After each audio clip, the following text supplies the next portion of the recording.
Your nose is basically your first line of defense from being stabbed in the brain through the face. That's where the thing about big Roman noses comes from. They say, oh, someone's got a big nose, he's got a Roman nose. The Romans had that because they'd wear those suits of armour. They have to open up the hatch so they could see where they were going. So they evolved to have big noses because those are the people who survived being stabbed in the middle of the face.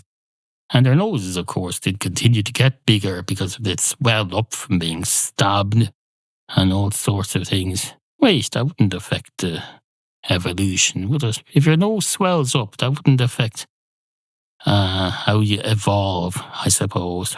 Oh, yes, it was the Romans thing. My theory was that they get stabbed in the nose a lot, and that causes it to swell up and make it stronger. It gets more scar tissue around it, which would toughen up the nose area further.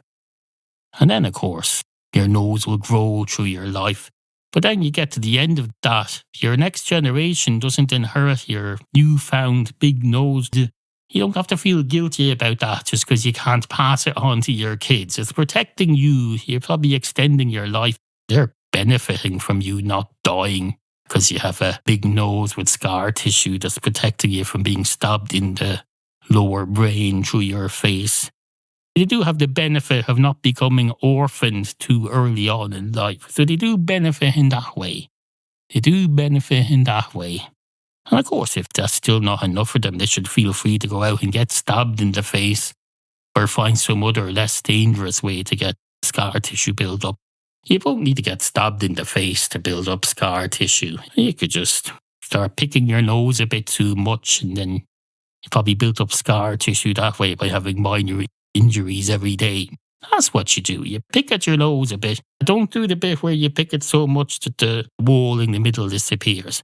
The inside of the front of your nose, you get a few bits of scar tissue every week and then eventually that builds up, becomes a dam that protects you from being stabbed in the brain through your nose. And that'll serve them well. Tell them if that's what they want.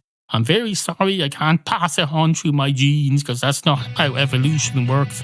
But if you want to do that, I'll tell you how you can do it. And it's very easy. You can do it just sitting there while you're watching television. It's a lot easier than how I did it, I can tell you. So, IntoYourHead.ie